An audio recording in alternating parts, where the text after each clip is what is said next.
Olá, muito prazer. Eu me chamo Ludmila. Seja muito bem-vindo a mais um dia do nosso plano de leitura da Bíblia. Hoje nós estamos no dia 321 e faremos a leitura dos capítulos 20, 21 e 22 do livro de Atos dos Apóstolos. Então vamos lá, capítulo 20. Paulo viaja pela Macedônia e pela Grécia. Cessado o tumulto, Paulo mandou chamar os discípulos e, depois de encorajá-los, despediu-se e partiu para a Macedônia. Viajou por aquela região, encorajando os irmãos com muitas palavras e, por fim, chegou à Grécia, onde ficou 3 meses.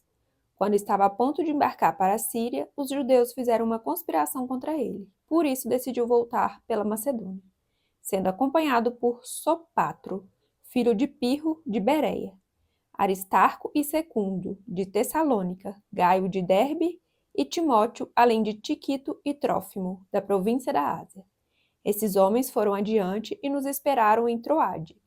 Navegamos de Filipos após a festa dos pães sem fermento, e 5 dias depois nos reunimos com os outros em Troade, onde ficamos 7 dias. A ressurreição de Eutico em Troade. No primeiro dia da semana, reunimos-nos para partir o pão, e Paulo falou ao povo. Pretendendo partir no dia seguinte, continuou falando até a meia-noite. Havia muitas candeias no piso superior onde estávamos reunidos. Um jovem chamado Eutico, que estava sentado numa janela, adormeceu profundamente durante o longo discurso de Paulo. Vencido pelo sono, caiu do terceiro andar. Quando o levantaram, estava morto. Paulo desceu, inclinou-se sobre o rapaz e o abraçou, dizendo: Não fiquem alarmados, ele está vivo. Então subiu novamente, partiu o pão e comeu. Depois continuou a falar até o amanhecer e foi embora. Levaram vivo o jovem, o que muito os consolou. Paulo despede-se dos presbíteros de Efeso. Quanto a nós, fomos até o navio e embarcamos para Assós, onde iríamos receber Paulo a bordo. Assim ele tinha determinado, tendo preferido ir a pé. Quando nos encontrou em Assós, nós o recebemos a bordo e prosseguimos até Mitilene. No dia seguinte, navegamos dali e chegamos de fronte de Quio. No outro dia, atravessamos para Samos e um dia depois chegamos a Mileto. Paulo tinha decidido não aportar em Efeso, para não se demorar na província da Ásia, pois estava com pressa de chegar a Jerusalém, se possível antes do dia de Pentecoste. De Mileto, Paulo mandou chamar os presbíteros da igreja de Efeso. Quando chegaram, ele lhes disse: Vocês sabem como vivi todo o tempo em que estive com vocês, desde o primeiro dia em que cheguei à província da Ásia. Servi ao Senhor com toda a humildade e com lágrimas, sendo severamente provado pelas conspirações dos judeus. Vocês sabem que não deixei de pregar a vocês nada que fosse proveitoso, mas ensinei tudo publicamente e de casa em casa. Testifiquei, tanto a judeus como a gregos, que eles precisam converter-se a Deus com arrependimento e fé em nosso Senhor Jesus. Agora, compelido pelo Espírito, estou indo para Jerusalém, sem saber o que me acontecerá ali. Só sei que em todas as cidades o Espírito Santo me avisa que prisões e sofrimentos me esperam. Todavia, não me importo, nem considero a minha vida de valor algum para mim mesmo, se tão somente puder terminar a corrida e completar o ministério que o Senhor Jesus me confiou, de testemunhar do Evangelho da graça de Deus. Agora sei que nenhum de vocês, entre os quais passei pregando o reino, verá novamente a minha face. Portanto, eu declaro hoje que estou inocente do sangue de todos, pois não deixei de proclamar a vocês toda a vontade de Deus. Cuidem de vocês mesmos e de todo o rebanho sobre o qual o Espírito Santo os designou como bispos, para pastorearem a igreja de Deus, que ele comprou com o seu próprio sangue. Sei que depois da minha partida, lobos ferozes penetrarão no meio de vocês e não pouparão o rebanho. E dentre vocês mesmos se levantarão homens que torcerão a verdade, a fim de atrair os discípulos. Por isso vigiem. Lembre-se de que durante 3 anos jamais cessei de advertir cada um de vocês disso, noite e dia com lágrimas. Agora eu os entrego a Deus e à palavra da sua graça, que pode edificá-los e dar-lhes herança entre todos os que são santificados. Não cobicei a prata, nem o ouro, nem as roupas de ninguém. Vocês mesmos sabem que estas minhas mãos supriram minhas necessidades e as de meus companheiros. Em tudo o que fiz, mostrei a vocês que, mediante trabalho árduo, devemos ajudar os fracos, lembrando as palavras do próprio Senhor Jesus que disse: há maior felicidade em dar do que em receber. Tendo dito isso, ajoelhou-se com todos eles e orou. Todos choraram muito e, abraçando-o, beijavam. O que mais os entristeceu foi a declaração de que nunca mais veriam a sua face.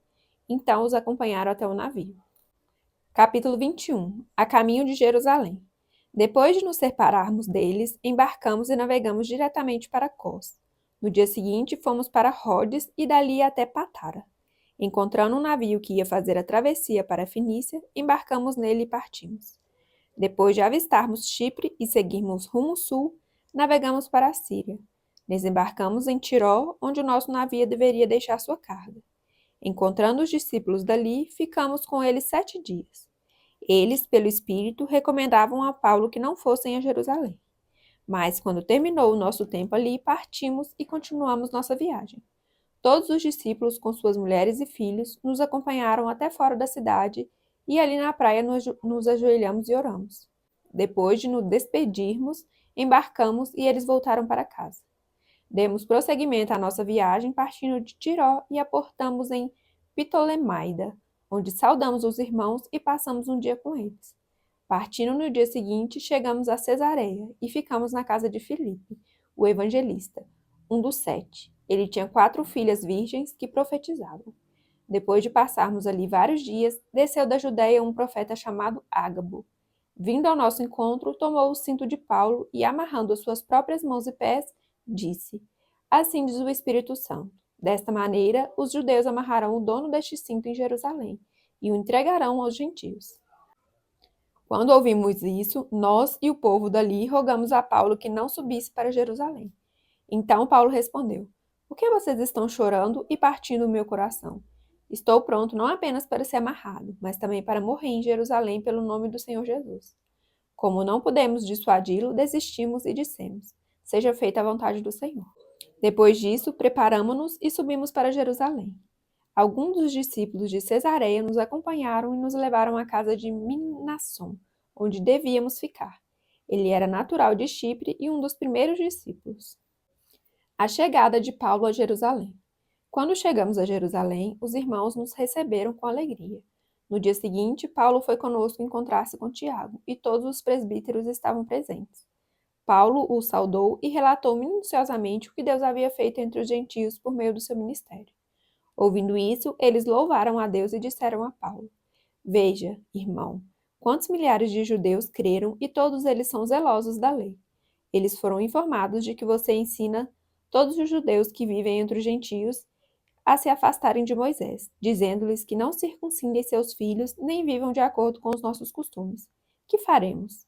Certamente eles saberão que você chegou. Portanto, faça o que dizemos. Estão conosco 4 homens que fizeram um voto.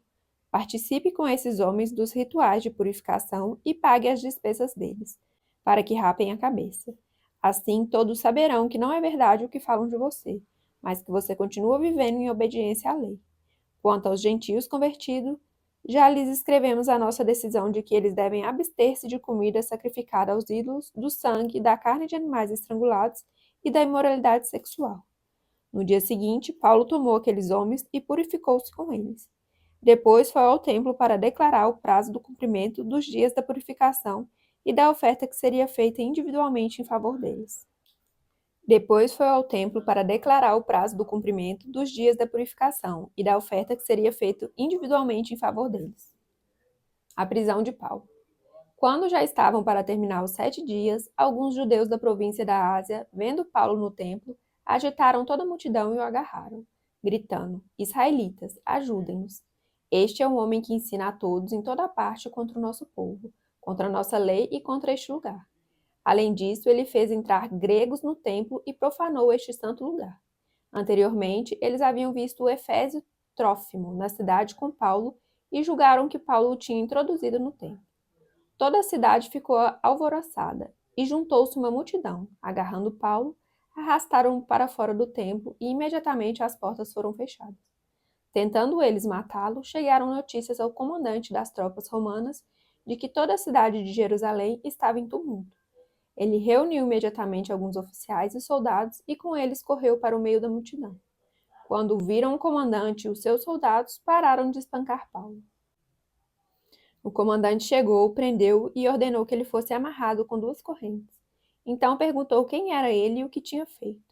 Alguns da multidão gritavam uma coisa, outros gritavam outra, não conseguindo saber ao certo o que havia acontecido. Por causa do tumulto, o comandante ordenou que Paulo fosse levado para a fortaleza.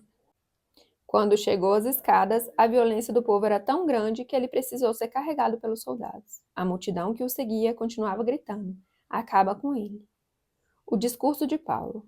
Quando os soldados estavam para introduzir Paulo na fortaleza, ele perguntou ao comandante: "Posso dizer-te algo?" "Você fala grego?" perguntou ele. "Não é você o egípcio que iniciou uma revolta e há algum tempo levou 4.000 assassinos para o deserto?" Paulo respondeu: "Sou judeu, cidadão de Tarso, cidade importante da Cilícia. Permite-me falar ao povo." Tendo recebido permissão do comandante, Paulo levantou-se na escadaria e fez sinal à multidão. Quando todos fizeram silêncio, dirigiu-se a eles em aramaico. Capítulo 22. Irmãos e pais, ouçam agora a minha defesa. Quando ouviram que lhes falava em aramaico, ficaram em absoluto silêncio. Então Paulo disse: "Sou judeu, nascido em Tarso da Cilícia, mas criado nessa cidade. Fui instruído rigorosamente por Gamaliel na lei de nossos antepassados, sendo tão zeloso por Deus quanto qualquer de vocês hoje. Persegui os seguidores deste caminho até a morte, prendendo tanto homens quanto mulheres e lançando-os na prisão. Como o podem testemunhar o sumo sacerdote e todo o sinédrio. Deles cheguei a obter cartas para seus irmãos em Damasco e fui até lá, a fim de trazer essas pessoas a Jerusalém como prisioneiras para serem punidas. Por volta do meio-dia, eu me aproximava de Damasco, quando de repente uma forte luz vinda do céu brilhou ao meu redor. Caí por terra e ouvi uma voz que me dizia: "Saulo, Saulo, por que você está me perseguindo?" Então perguntei: "Quem és tu, Senhor?" E ele respondeu: "Eu sou Jesus, o Nazareno, a quem você persegue." Os que me acompanhavam viram a luz, mas não entenderam a voz daquele que falava comigo. Assim perguntei: "Que devo fazer, Senhor?" Disse o Senhor: "Levante-se, entre em Damasco, onde lhe será dito o que você deve fazer." Os que estavam comigo me levaram pela mão até Damasco, porque o resplendor da luz me deixara cego. Um homem chamado Ananias, fiel seguidor da lei e muito respeitado por todos os judeus que ali viviam, veio ver-me e, pondo-se junto a mim, disse: "Irmão Saulo, recupere a visão." Naquele mesmo instante pude vê-lo. Então ele disse: "O Deus dos nossos antepassados o escolheu para conhecer a sua vontade, ver o justo e ouvir as palavras de sua boca. Você será testemunha dele a todos os homens daquilo que viu e ouviu.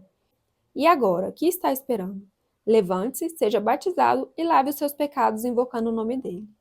Quando voltei a Jerusalém, estando eu a orar no templo, caí em êxtase e vi o Senhor que me dizia: "Depressa, saia de Jerusalém imediatamente, pois não aceitarão seu testemunho a meu respeito." Eu respondi: "Senhor, estes homens sabem que eu ia de uma sinagoga a outra, a fim de prender e açoitar os que creem em ti. E, quando foi derramado o sangue de tua testemunha Estevão, eu estava lá, dando minha aprovação e cuidando das roupas dos que o matavam. Então o Senhor me disse: Vá, eu o enviarei para longe, aos gentios." Paulo, cidadão romano. A multidão ouvia Paulo até que ele disse isso. Então todos levantaram a voz e gritaram: "Tire este homem da face da terra, ele não merece viver." Estando eles gritando, tirando suas capas e lançando poeira para o ar, o comandante ordenou que Paulo fosse levado à fortaleza e fosse açoitado e interrogado, para saber por que o povo gritava daquela forma contra ele. Enquanto o amarravam a fim de açoitá-lo, Paulo disse ao centurião que ali estava: "Vocês têm o direito de açoitar um cidadão romano sem que ele tenha sido condenado?" Ao ouvir isso, o centurião foi prevenir o comandante: "Que vais fazer? Este homem é cidadão romano." O comandante dirigiu-se a Paulo e perguntou: "Diga-me, você é cidadão romano?" Ele respondeu: "Sim, sou." Então o comandante disse: "Eu precisei pagar um elevado preço por minha cidadania." Respondeu Paulo: "Eu a tenho por direito de nascimento." Os que iam interrogá-lo retiraram-se imediatamente. O próprio comandante ficou alarmado, ao saber que havia prendido um cidadão romano. Paulo diante de Sinédrio. No dia seguinte, visto que o comandante queria descobrir exatamente por que Paulo estava sendo acusado pelos judeus, libertou-o e ordenou que se reunissem os chefes dos sacerdotes e todo o sinédrio. Então, trazendo Paulo, apresentou-o a eles. Finalizamos então a leitura do dia. Muito obrigada pela sua companhia. Fique com Deus e até amanhã. Tchau, tchau.